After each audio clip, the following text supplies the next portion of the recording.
Hello बच्चों, M के study point में आप लोगों का एक बार फिर से स्वागत है।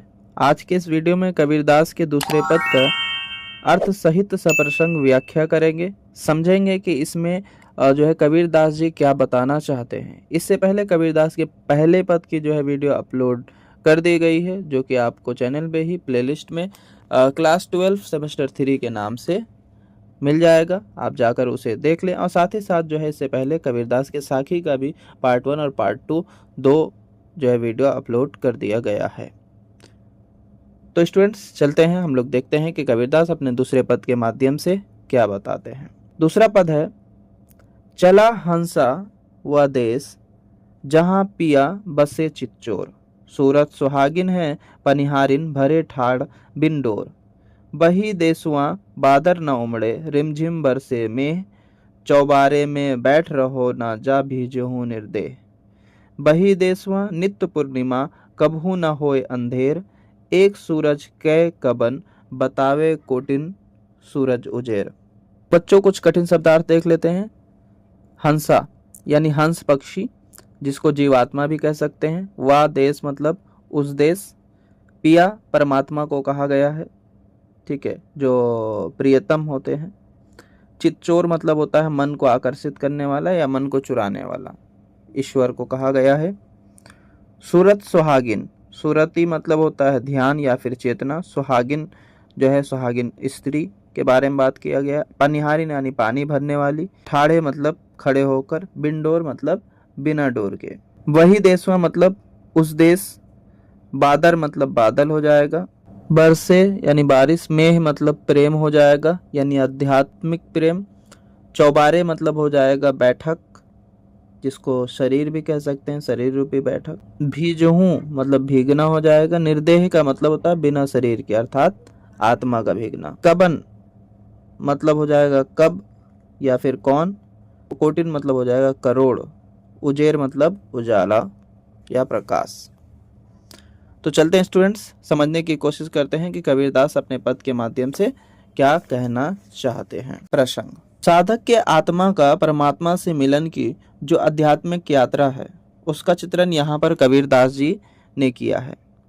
यानी जीवात्मा का परमात्मा से आध्यात्मिक मिलन कर जो यात्रा है, उसका वर्णन ही इस पद का प्रसंग है। यानी यही बताना चाहते हैं कि किस प्रकार से जीवात्मा परमात्मा से मिलता है। तो चलते हैं बच्चों, समझने की कोशिश करते हैं क्या बताया गया। चला हंसा वह देश जहां पिया बसे चित्चोर। कबीरदास जी यहाँ हंस को कहते हैं। यानी प्रस्तुत पद में कबीरदास हंस यानी अर्थात जीवात्मा और चित्चोर अर्थात परमात्मा का प्रतीक बताते हैं। कबीरदास जी जीवात्मा से कहते हैं कि वह उस स्थान की ओर जाए जहां उनके प्रियतम परमात्मा बसते हैं, अर्थात अपने नश्वर शरीर को छोड़ करके ईश्वर की ओर जाने का वो संकेत करते हैं। फिर आगे कहते हैं कि सूरत सुहागिन है पनिहारिन भरे ठाड़ बिन डोर। यहाँ सूरत अर्थात मनुष्य की चेतना की ओर को कहा गया है, जो उस लोक में परमेश्वर की सुहागिन बनकर रहती है। लोक में यानी जहां पर परमात्मा से मिलन हो जाता है। इस प्रकार मनुष्य की ध्यान अर्थात चेतना का जो संबंध होता है वो परमात्मा से जुड़ जाता है। जब जीवात्मा का मेल परमात्मा से हो जाता है, तब किसी सांसारिक सुखों का महत्व नहीं रहता। सांसारिक सुख पूरे तरह से बेकार हो जाता है और जीवात्मा परमात्मा में लीन होकर के बिना किसी सांसारिक सुख सुविधा के ही परमात्मा के आध्यात्मिक प्रेम को अपने हृदय में भरती है। यानी वो कोई चीज नहीं चाहती, बस परमात्मा के आध्यात्मिक प्रेम को ही चाहती है। ठीक उसी प्रकार चेतना रूपी पनिहारिन खड़े खड़े बिना डोर के अर्थात बिना भौतिक सुविधा के, बिना सांसारिक सुविधा के ही पानी भर लेती है। अर्थात जो जीवात्मा है बिना किसी सांसारिक या भौतिक सुविधा के ही वो ईश्वर को अर्थात परमात्मा को प्राप्त कर लेती है। आगे क्या है, बही देसवा बादर न उमड़े रिमझिम बरसे में। यहाँ बादलों का उमड़ना अर्थात मनुष्य के मन में उठने वाले कई तरह के द्वंद्व होते हैं।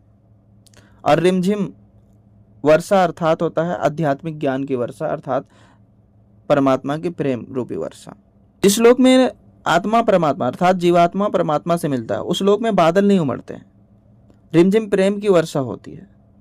परमात्मा के देश में पहुंचकर जीवात्मा के मन के द्वंद्व जो है नष्ट हो जाते हैं, यानी खत्म हो जाते हैं, और परमात्मा की प्रेम की वर्षा में भी भींग कर परम आनंद प्राप्त करते हैं। आगे कवि कहते हैं, चौबारे में बैठे रहो न जा भीजहूं निर्देह। अर्थात जीवात्मा से कहते हैं कबीरदास जी कि नश्वर शरीर में कैद न रहें, यानी ये शरीर है वो नश्वर है, नाश होने वाला, नष्ट हो जाने वाला, इसमें कैद न रहें। संसारिक मोह माया को छोड़कर जो है आध्यात्मिक आनंद की वर्षा में भीग जाओ। इसने कहा संसारिक मोह माया को छोड़ देना है और किस में भीगना है? आध्यात्मिक आनंद की वर्षा में। जब आत्मा नश्वर शरीर को छोड़ेगा तब भी वह निर्देह हो पाएगा, अर्थात बिना शरीर का हो पाएगा, और आध्यात्मिक वर्षा से भीग कर आनंद प्राप्त करेगा। वही देश वह नित्य पूर्णिमा कबहू न होए अंधेर।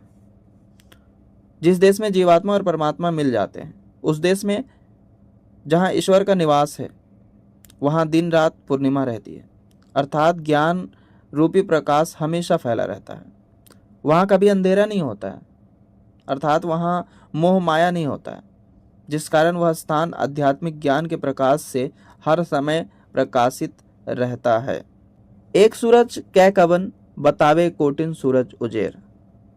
उस ईश्वर के धाम, यानी जो ईश्वर का घर है जहाँ जीवात्मा और परमात्मा मिल रहे होते हैं, तो बोले उस ईश्वर के धाम में एक सूरज की क्या बात कहें, एक सूरज के बारे में मैं क्या बताऊं, जबकि वह स्थान है ना करोड़ों सूरज के प्रकाश से चमकता रहता है। वो जो स्थान है वहां पर करोड़ों सूरज की रोशनी होती है मानो, अर्थात साधक को अध्यात्म रूपी प्रकाश प्राप्त हो जाता है। जो साधक होता है, जो भक्त होता है, जो जीवात्मा होती है, उसको जो है अध्यात्म रूपी प्रकाश मिल जाता है और जीवात्मा को परमात्मा की प्राप्ति हो जाती है।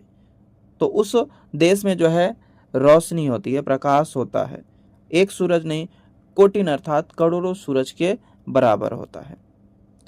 तो बच्चों, उम्मीद है आपको ये पद भी समझ में आया होगा। तो अगर पद समझ में आया तो चैनल को सब्सक्राइब कर लें, वीडियो पसंद आया तो वीडियो को लाइक कर लें, ठीक है, ताकि आपको आने वाले सारे वीडियो के नोटिफिकेशन मिल जाए और जल्द से जल्द आप अपने सिलेबस को कंप्लीट कर पाएँ। ओके स्टूडेंट्स, धन्यवाद।